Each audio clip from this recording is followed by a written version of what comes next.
guys, Infernape here. Now, if you remember last week, I went over who I believe were the weakest and the strongest of the Elite Four.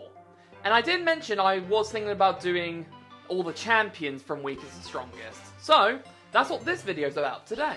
I'm going to be going over every single champion battle in every main series Pokemon game and going over who I believe is the weakest to the strongest. Now, I'm also going to be including the Sun and Moon and Ultra Sun, Ultra Moon battles because even though the people we fight aren't champions, we do have to fight them in order to become the champion. So, I'm going to include them as well.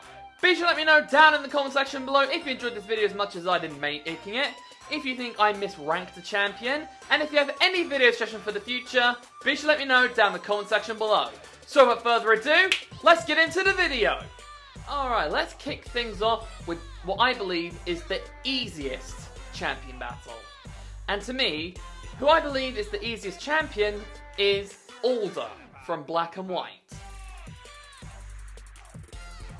I can't explain this. I'm sure many of you are doing a massive question mark over this, because in terms of raw strength, there are characters that are weaker than Alder. But what makes this weak is because Alder is skippable. Let me explain. In the main story of Black and White, you don't fight Alder. Like, Alder's battle, it's in the post-game. Which means you can go through the entire main story without becoming champion. And the only way for you to become champion is to do it in the post-game. That's one thing that really ticks me off about this game. So first you have to take care of the Team Plasma debacle, then the main story's over. Then you go straight into Eastern Unova, and you can easily skip this battle and not go back to the Elite Four. Fun fact for you, the first time that I ever played Black and White, I did this exact thing! Ugh. Just really, really annoys me.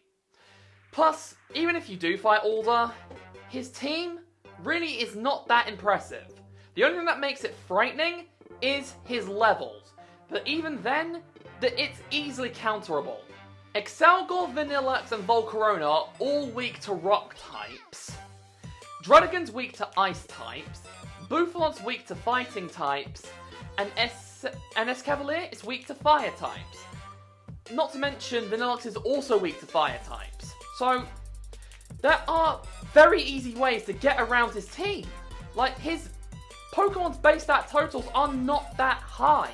So all you need to do is land a decent stab attack on all of his Pokemon, and even if your Pokemon are like 10 or 20 levels under him, you can still knock him out. Fun fact, I did that! So, yeah, with all that under consideration, I'd say Alder is the weakest. Alright, in 11th place, I'm going to be going over one who I believe is quite forgettable in the Pokemon main series franchise. That being Trace from Let's Go Pikachu and Eevee. This guy is pathetic. That's the only way I can describe him.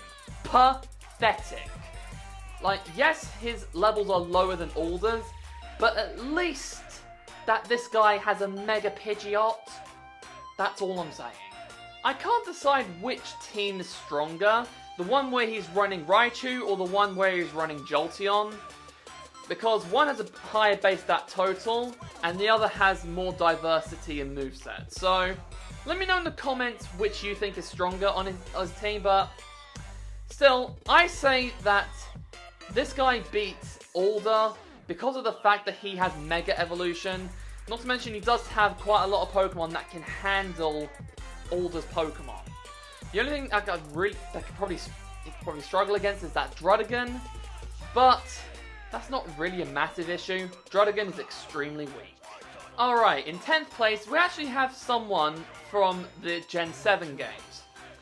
And if you're as smart as I am, you know which one is stronger than the other. But in 10th place, we have Hau from Ultra Sun and Ultra Moon. Now, this one was quite an interesting person to place because I couldn't figure out who was stronger than the other between Hao and Kukui. So it all came down to like a combined base stat total, and combining all of the base stat totals, it came down to Hao being a tiny bit weaker than Professor Kukui. But still though, Hao is decently strong. This one definitely was a tough placement to place because Hao isn't a champion, but Trace is. But I believe that his biggest competition is that Mega Pidgeot. But since Hao has an Alolan Raichu, I personally think that Raichu could probably take out that Mega Pidgeot. Then the rest is just a piece of cake. But I do think that Hao could be a little bit better. That Noivern is pretty strong though. That's probably his best Pokemon in terms of raw strength. In terms of level, his starter. But his starter only has 3 moves, which is a tad annoying. But he is an alright opponent for like brand new players. Like if this was your very, very first Pokemon game, you've never played Pokemon in your life, this could be a somewhat decent challenge. Plus, assuming that Hao does have other Z crystals than the one that he put on his starter Pokemon, he could use the Electrium Z and just Z-move the Pidgeot out of the face of reality. Then the rest is a cinch. But, have to admit, when it comes to challenge, Hao doesn't present much. In 9th place, we actually have the other Gen 7 champion battle, that being up against Professor Kukui in Sun and Moon. Now, like I said, I found these two equally as strong as the other at first. So, to break the tiebreaker, I had to go down to base stat total. And after combining both base stat totals from both of their teams, it had been decided that Kukui was a tiny bit stronger than Hao. But it really was not by much. This one's another case where if this is your very, very first Pokemon game, you're going to find it difficult. But if you're as experienced as me, you're not going to find this difficult in the slightest. Like, I'm pretty sure that there are other champions out there that actually gave me a bit more of a run for my money than Kukui did. Like, the first time I ever played Sun and Moon, I only lost, like, maybe 1 or 2 Pokemon at the very most. Then, after going through it more, I didn't lose a single Pokemon once. So, I personally don't think that Kukui is the strongest, but he is pretty strong when it comes to new players. Still, he does have quite a decent variety of types, I must admit. Plus, like, in terms of raw strength, he is pretty decent. At least his starter Pokemon actually has a full moveset! What are we gonna do with you, Hao? What are we gonna do with you? Still, I do like the fact that he's running stuff like Braviary, Magnezone, plus a starter Pokemon, and no matter which starter Pokemon you go up against, it's still gonna give you a tad of a run for your money. Unless you face Decidueye, because Decidueye is weak as... In 8th place, I actually put a champion who originally I thought was the weakest. But after a bit of, well, research, I kind of discovered that she isn't the weakest, but she's still by far the most annoying. That being Diantha from X and Y. She is by far one of the most annoying champions I've ever seen in my life. Like, not because, like, she's, like, her character is annoying. It's just that she's stupidly weak. Like, this is another one where if this is the very first game, you may have a little bit of difficulty. But, for someone like me, I could take her out with very little effort. Like, give me the right Pokemon and the right setup, I could probably sweep her entire team using only one of my Pokemon. Like, probably her main threats is going to be the Hawlucha, her Goodra, and her Mega Gardevoir. Probably because Hawlucha is alrightly a powerful Pokemon, because, you know, Flying Press is going to do quite a bit of damage. Goodra is a pseudo-legendary, and Gardevoir has a Mega Evolution, and has a pretty decent moveset to be fair. But her other members, that being Tyrantrum, Aurorus, and Gorgeist, they're not going to be holding a candle to any one of your team members. Not to mention, in all of the in-game mechanics, since Mega Evolution is the strongest, that means she's probably going to be knocking out quite a lot of opponents left and right. At least that's personally my opinion. You're free to have your own, but to me, Mega Evolution is the strongest in-game mechanic. Now this is where we actually turn the power up a notch, because at number 7, we have Lance from Gold, Silver, and Crystal, and also Heart Gold and Soul Silver. Now, Lance was an interesting one to place, because I believe that Lance is a champion that can give new players a really hard time, but also give new players a not so easy victory. And when I say a not so easy victory, I mean that Lance is definitely going to be taking out, at the very most, half of your team. What really makes Lance difficult is that it's really hard to level up in the games where he is the champion. Like in Heart Gold Soul Silver, as well as Gold, Silver, and Crystal, it is very, very hard to level up your Pokemon efficiently. So your best bet is to get specific Pokemon to handle the job. Which means, like, in my opinion, bring a Lapras when you fight Lance, because it can learn a super effective move for every single one of his team members. What I mean by that is that Lapras can learn Thunderbolt. Goodbye Gyarados. Lapras knows Ice Beam. Goodbye Dragonite. Lapras knows Surf. Goodbye Aerodactyl and Charizard. So, if you want an easy victory, pick up Lapras. Otherwise, you're going to be having one hell of a ride. Yes, he has 3 Dragonites. Yes, it may look scary to new players. But, 1 Ice Beam is enough to take it out. At the very most, it's going to take 2, if it isn't Stab. If it's a Stab Ice Beam, it's only going to require 1. If it's not, 2. So, as you can see, Lance is a difficult player for new players. But when it comes to an experienced player like me, like, he's going to be taking out maybe half my team at most. At the very least, probably, like, does like no damage to me at all. But that's for you guys to decide. But in my opinion, Lance is an alright champion, I guess. At number 6, we actually have someone who is considered the world's strongest trainer. But after playing the game some more, I don't see it. That being Leon from Sword and Shield. As you probably saw from my very first playthrough of Sword and Shield, I did struggle with Leon, but ever since then, I've not struggled with him once. So, kind of feels like false advertisement. Still though, Leon definitely is a very powerful trainer. I feel like he focuses a bit too much on raw strength, but sometimes that can be a good thing. In this case, I don't think it's the greatest thing, but it's alright.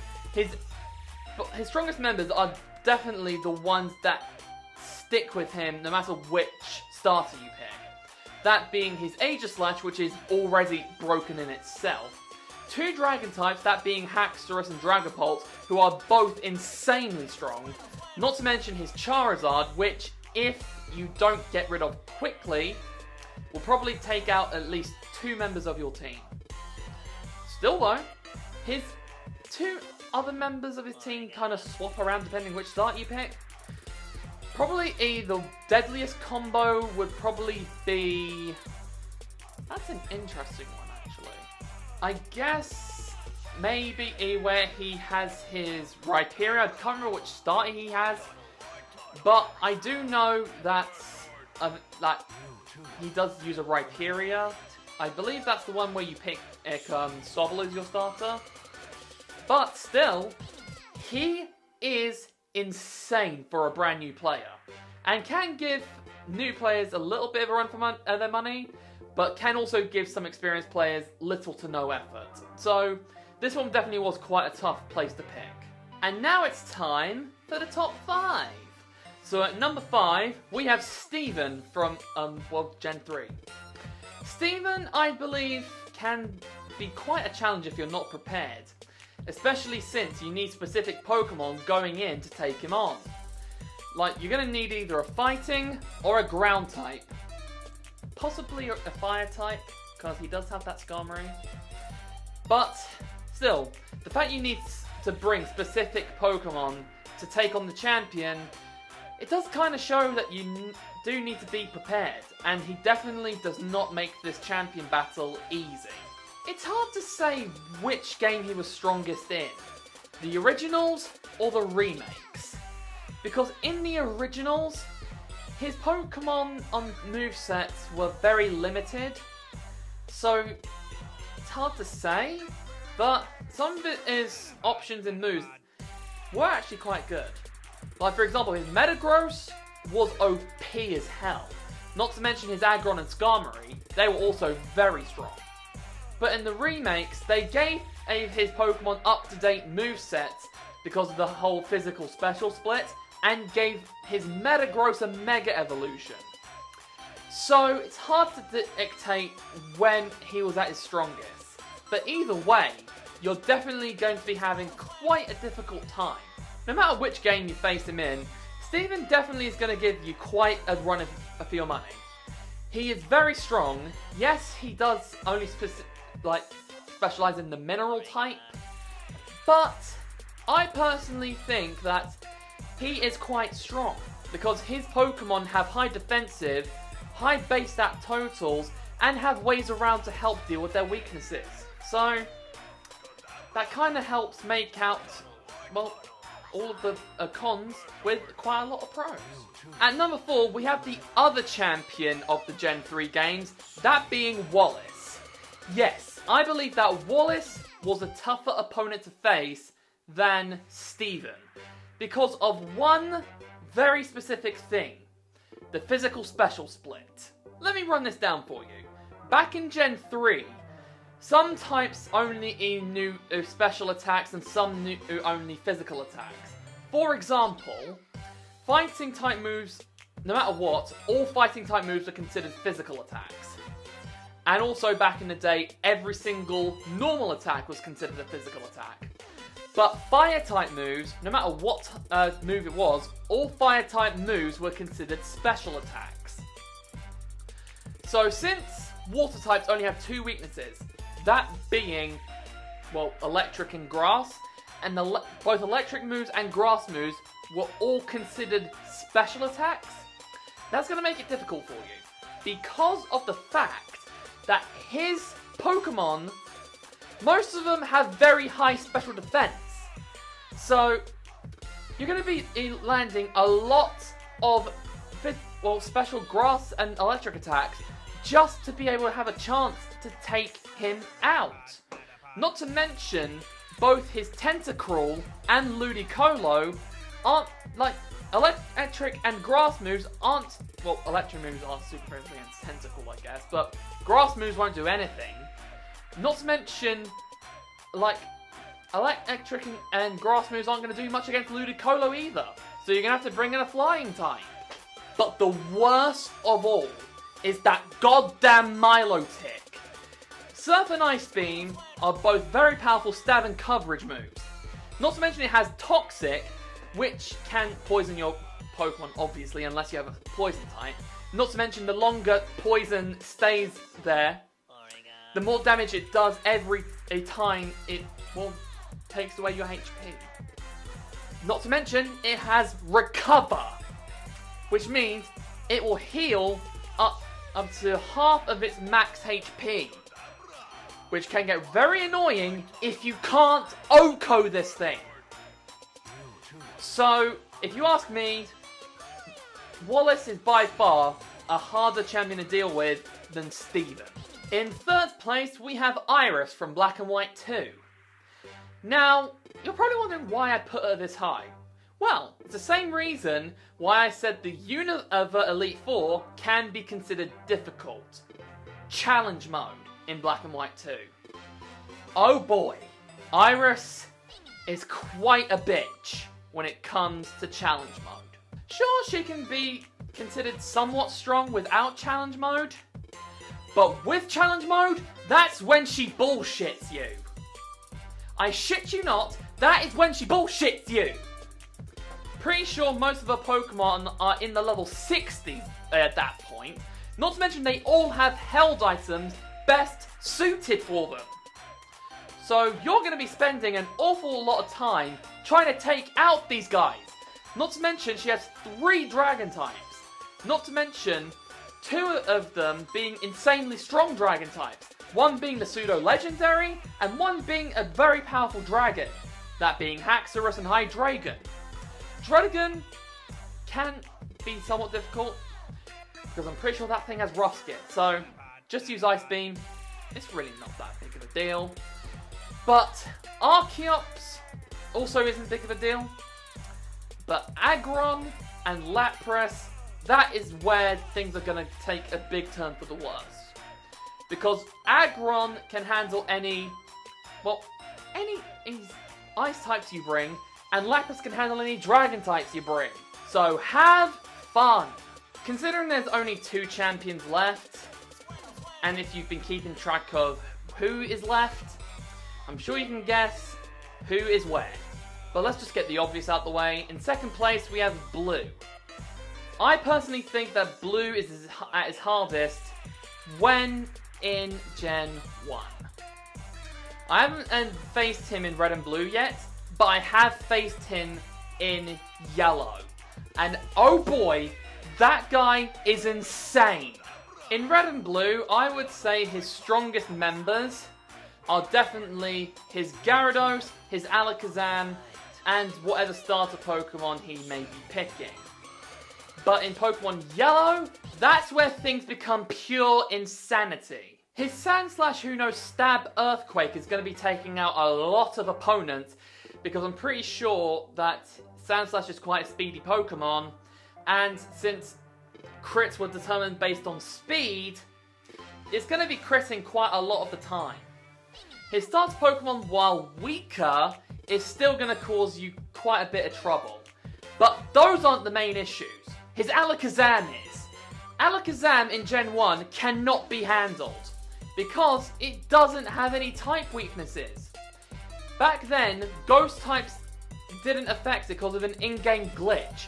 And while yes, Bug was still super effective back then, the only thing that could really do some decent damage against a Psychic type was if you get a Jolteon and use Pin Missile and it hits 5 times. And the likelihood of that happening are slim to none. Not to mention the fact that Jolteon's physical attack is crap.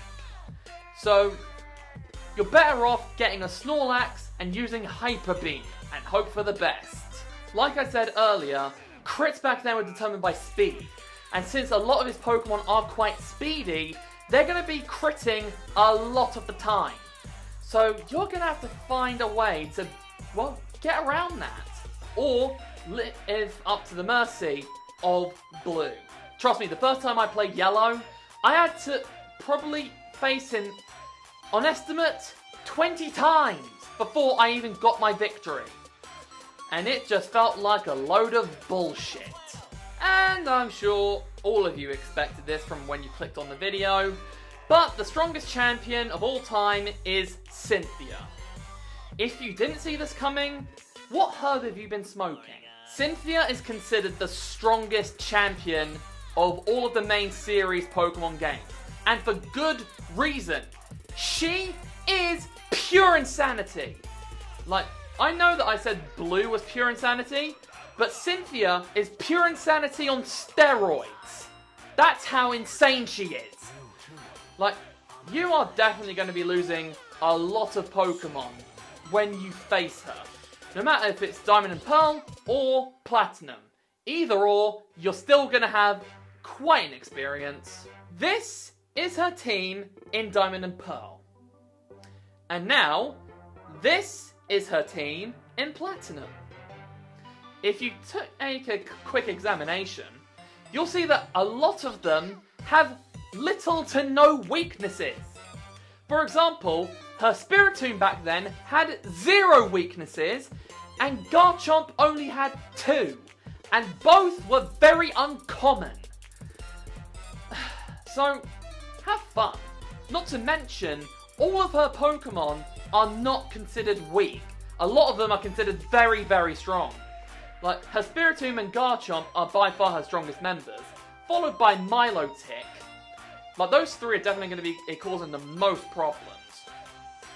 Then Gastrodon's kind of there for bulk, Togekiss is kind of there for power. Then there's Roserade and Lucario. Have fun with them, because they're both insanely strong. Like, I know that with some champions you can fluff around, but you can't fluff around with Cynthia. You need a foolproof strategy taking her on. If you don't come up with a foolproof strategy, she will annihilate you. Not to mention, her AI is very, very clever. Like, if she can find a way to bullshit you, she will bullshit you. And she won't hold back. Like, there is way to trick the AI sometimes, but her AI is very, very smart. So have fun taking Cynthia on, because she is by far the strongest champion in all of the main series games. It's hard to pick where she's at her strongest. Diamond and Pearl, Platinum, or in BDSP, because she's equally as strong in all of those games. So it's hard to pinpoint where she's at her strongest. But it doesn't really matter, she's still the strongest champion in the entirety of the main series Pokemon games. And now then guys, hope you enjoyed the video as much as I did, and be sure to let me know down in the comment section below if you enjoyed this video as much as I did making it, if you think I misranked a champion, if you want me to do more videos like this, and if you have any video suggestions for the future, be sure to let me know down in the comment section below. Did you enjoy the video as much as I did making it? If you did, be sure to give it a massive thumbs up, comment down below, share this video with a friend, and if you're new, subscribe to my channel. It's been Inferno today. Okay, that's all from me, so until the next time, this is Infernape, signing off. Bye!